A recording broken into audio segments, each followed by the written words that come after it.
What's up, everyone? Welcome back to the channel. Today's video is going to be all about the long range meta for season 5.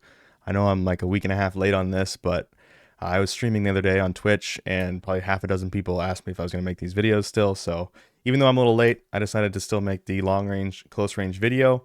I do want to say this is the first set of videos, so this one's not going to be, but the next ones are going to be released early, 2 days early, with 0 ads on True Game Data. So if you're a premium sub, over on the left here, you can see YouTube early releases. The videos will be posted there 2 days earlier. So all you have to do is be logged in. You can see that. It'll ask if you want email notifications as well.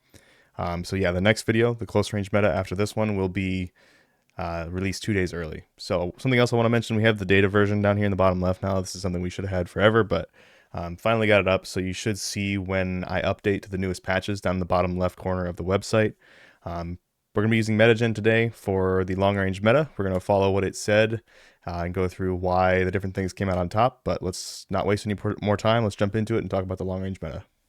When you're looking at the long range meta, it really comes down to a combination of the recoil and the time to kill to see, what's going to come out being the meta. The lower recoil weapons tend to have quite a bit longer time to kill, and then there always seem to be some faster time to kill that are much harder to control. So this is one of those metas where according to MetaGen, which looks at everything in the whole game, the TAQ-V comes out on top. So TAQ-V is a high recoil weapon, relatively high. It's not super high compared to like other games, but in this game, it's pretty high compared to some of the other options. So TAQ-V comes out on top according to MetaGen, and obviously you can adjust all of this. If you're someone who, plays on controller, I find recoil is harder to control on controller. So if I was using this on controller, I would go to the builder and I would scroll down to my custom stat weightings. I'd turn that on, and then I would find the recoil stats, so vertical, horizontal, and visual, and I would say that those are more important, and then I would run it for myself and see what comes out on top. So if we go to the results page though, top weapon, TAQ-V, has a great time to kill and it's relatively controllable. Has a lot of vertical recoil. HCR56 is a lower recoil option, it's kind of a mid recoil option compared to some of these other ones, so that comes out in second place.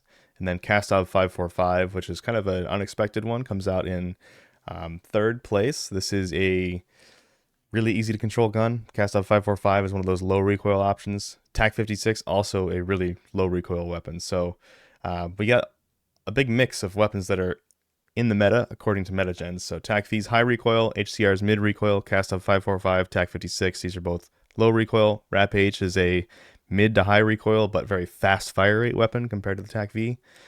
Sakin's a super low recoil LMG, and then the ISO's kicked out. It's in like 7th place here. So the ISO is just not quite as good anymore as like the Kastov 545, TAQ-56. All right, so I wanted to show a quick time to kill comparison for these top weapons just so you can kind of see what I was saying there. So a lot of people are still using the Cronin Squall. I don't really understand that. It's kind of just not great now, in my opinion, compared to most of the other options. So let's go through this. So TAQ-V is red, HCR56 is orange, cyan's Kastov 545, green's TAQ-56, yellow is the RAPP H, white is the Sakin MG38, and then the pink is the Cronin Squall. So in the first damage range, we have Kastov 545, TAQ-V, RAPP H, and the Cronin Squall all are pretty comparable. This is actually, I'm answering my own question right here. This is probably why people are still using the Cronin Squall, because it does have pretty good time to kill out to 40 meters. So it's going to be competitive out to 40 meters with everything else. And I would say, this is a total guess, but I would say like 75% of engagements that are ones that are actually important and ones that really matter are within like 60 meters. So you can look pretty much inside 60 meters and get a pretty good feel for how these weapons are going to perform. But obviously some fights do happen past that, so that's why we look at all of it. But yeah, in this first damage range, those are the ones that come out on top. Then if we look at super long range, which again, probably a lower percentage of fights actually happen past 60, but they do still happen. That's where recoil takes over and is the most important. So we've got the TAQ-56 in green, which is in last place out at 93 meters. Kastov 545 is in second, and then Cronin Squall is actually the third slowest. So it's actually really bad out there at really long ranges now. So that's why it looks like it's terrible to me. But it is still decent inside, that 67 meter range. So anywhere in like the first 67 meters is going to be pretty good, but out past that, it's not going to be very good. This is where the TAQ-V, the HCR, the RAPP H, the the socket, they all shine out here past 57 meters. They destroy the lower recoil options of the TAQ-56 and the Kastov. But those guns do have a little bit lower recoil, so they will hit more shots, which means the effective TTK will be closer. But if you can hit your shots, RAPP H is going to be number one. I personally love the RAPP H. It's one of those guns that has really high fire rate, which means that the recoil, even though it has a lot of recoil, the high fire rate tends to kind of reduce that visual recoil a little bit and makes it easier to see what's happening, easier to control the recoil, in my opinion. So RAPP H is one of my absolute favorites right now. If you're using fast hands, the reload's not that bad. You get 75 bullets in the mag. It is slow because it's an LMG, but it doesn't honestly feel that slow on all Mazrah. So you can see the yellow line here. From start to finish, RAPP H is just nasty time to kill. It's great everywhere. Sokken's pretty slow in the first range. This white line here is pretty slow out to 54 meters, which is probably why it's not super popular right now, because it's just, these guns are sometimes going to be used between probably between like 15 and 30 meters. You're going to have your main weapon out instead of your SMG. So those time to kill in that first range are actually really important. Sokken's pretty slow on top of being an LMG. It's just going to be a little too slow for most people, I think. So really, the ones that come out on top here, in my opinion, are really the Kastov 545, TAQ-56. Those are the easy ones, just like Metagen said. TAQ-V, the red line here going all the way out, is very, very good. Comparable to the RAPP H, basically, but it's going to be a little faster, a little lighter, because it's a battle rifle, not a RAPP H. So it's going to be a little bit, quicker ADS, quicker reload time, things like that. So I think the TAQ-V is correct. I think it's the best weapon right now. It is a little harder to control, but it has great time to kill, close to AR properties, and it's just kind of good everywhere. It's not amazing. The one thing it's really good at is time to kill, but it's just all around a really, really strong weapon right now.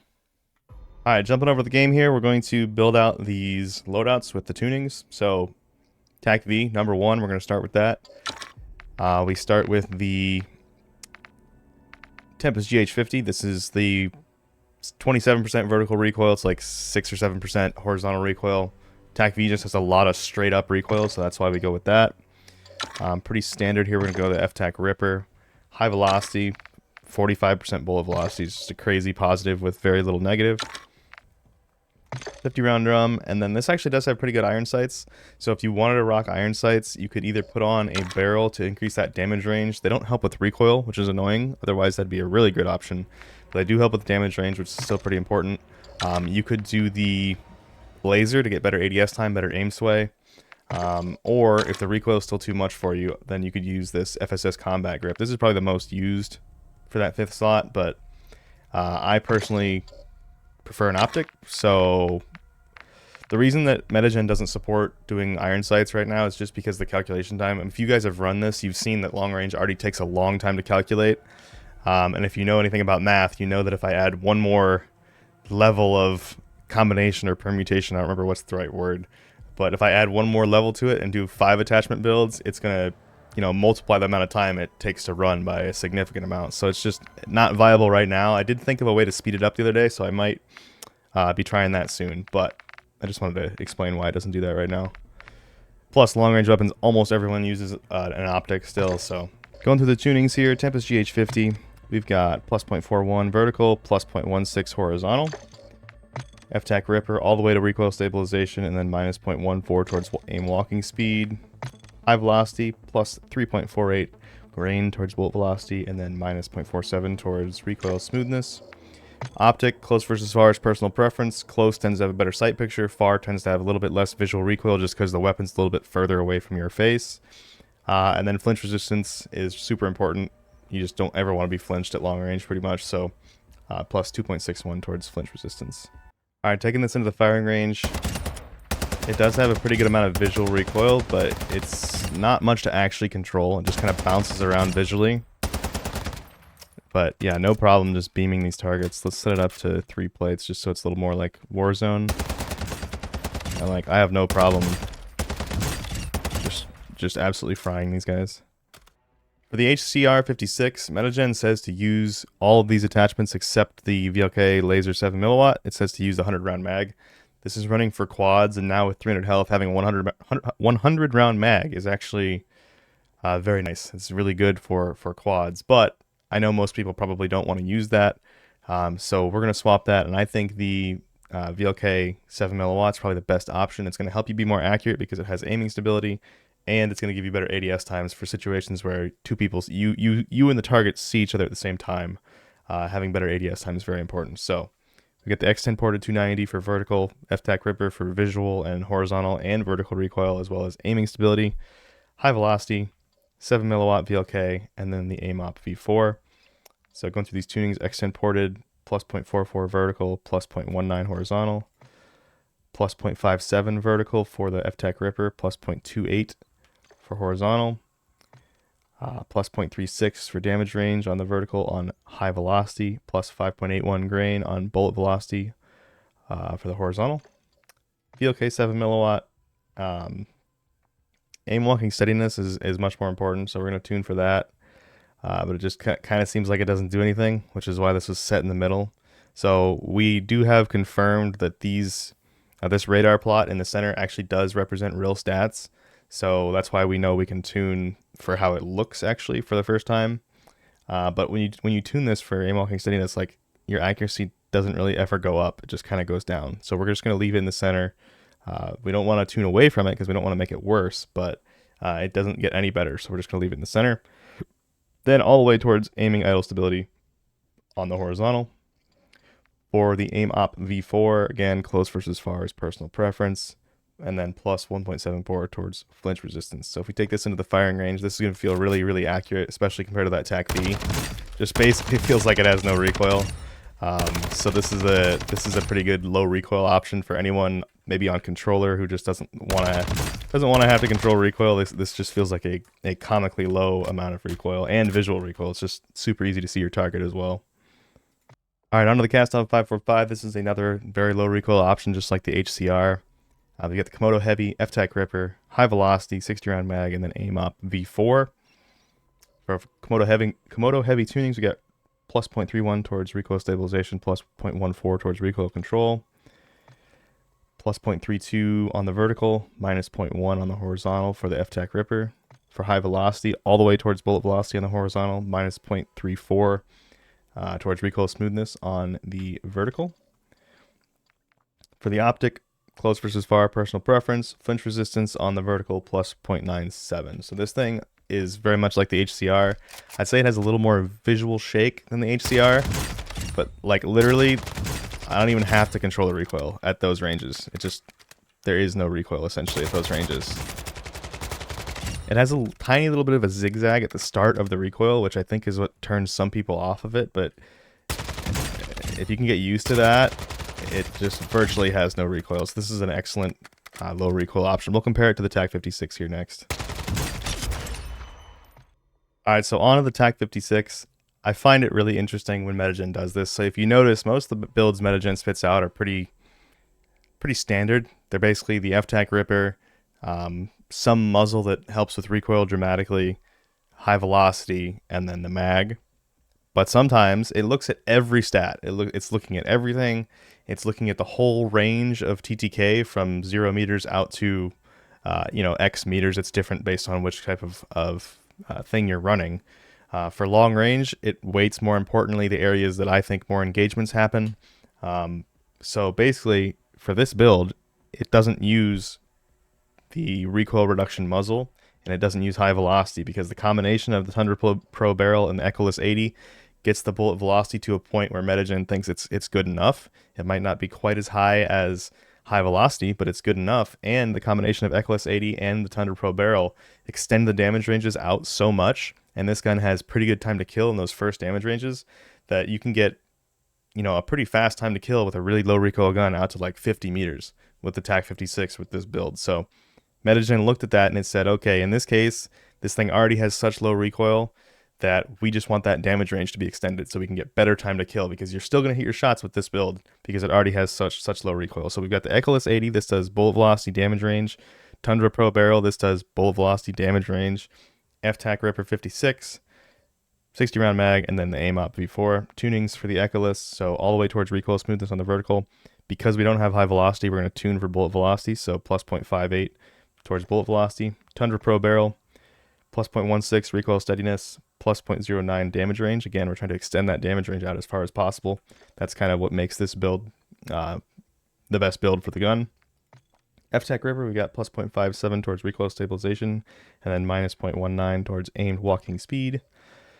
AIM-OP V4, same thing I've said every time in this video, close versus far is personal preference, and then all the way towards flinch resistance in this case. So if we take this into the firing range, this should still feel pretty controllable. It's going to have pretty slow ADS time.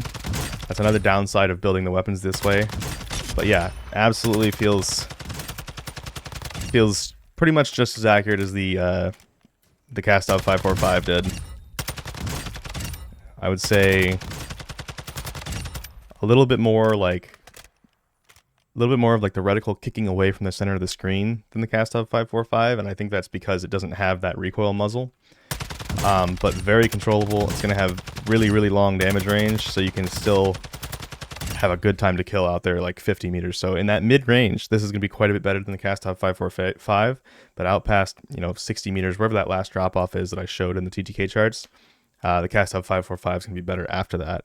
And in the first range, they're about the same. So it's like, it's just interesting that MWII looks at everything, and it's got this brain basically that just never misses anything. So I'm human, so over the time that I've made all my videos, the last 3 years or so, I've missed weapons, I've missed attachments that were, better than what I suggested to people. I always tried not to, but sometimes it's just going to happen, and MWII just doesn't do that. It just sees everything, and that's what's so cool and so powerful about it.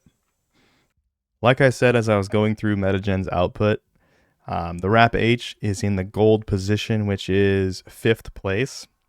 It is basically the same as the other 4 behind the TAQ-V though, so they're all 9.79 to 9.74, so they're all like right there. Just these are all meta weapons. It's just personal preference which one you like the most. I love the RAPP H. For me, the RAPP H, at least on mouse and key, feels like it is the right choice for me.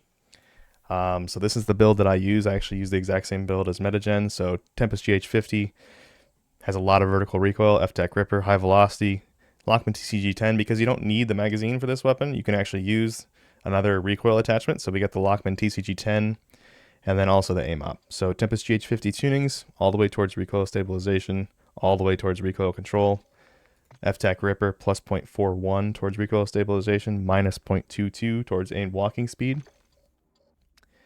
High velocity, plus 0.29 grams towards damage range, plus 6.39 towards bullet velocity. AIM-OP, close versus far, personal preference. Flinch resistance is always what we tune for, so that's plus 1.55. And then for the Lockman TCG10, we've tuned for recoil steadiness, plus 0.55, plus 0.13 towards aiming idle stability. So taking this into the firing range, remember, this has the fastest time to kill of all these weapons. So fastest time to kill. So if you can hit your shots with this and you don't mind being a little slower because it's an LMG, to me it doesn't feel that slow, but I have a group of friends who are all really, really good at this game. They're all, crimson, iridescent, things like that. They all don't like this weapon because it's slower, I think. And I personally don't even feel like it's that slow. And the reload's not that bad when you have fast hands. But this thing just, it melts. And the recoil to me doesn't feel like dramatically worse than the low recoil options, and it's mostly on mouse and key for me. I'm better at controlling recoil at longer ranges on mouse and key than I am on controller. So controller, I'd probably lean towards that TAQ-56 or the Kastov 545 or the HCR 56, but on mouse and key, absolutely love this RAPP H. I think it is, it just doesn't feel, it doesn't feel less accurate, and it has just crazy time to kill. I've always been someone who prefers weapons with really good time to kill, so that's probably why I like it so much. Alright everybody, that's it for this video. Like I said, the short range meta video is going to be live tomorrow on the TGD Premium YouTube early page. So that is just, if you're a premium subscriber, it'll be in the sidebar on the left side. We're going to get the notifications for the emails set up tonight as well. So if you visit that page, it'll ask you if you want to opt in to the email notifications. Again, I'm doing that just because it's sort of like Patreon, like people do Patreon where they'll release videos early or they'll release special content, and I could potentially release special content for you guys too on that page. Just let me know what you'd like to see, if there's anything else that you'd want to watch on that page. But yeah, thanks for watching. I hope you guys enjoyed it. Top 5 weapons for Season 5 long range. I think they're all very, very good. It's just going to be personal preference which one you use. But appreciate you all. Thank you, and I'll see you in the next one.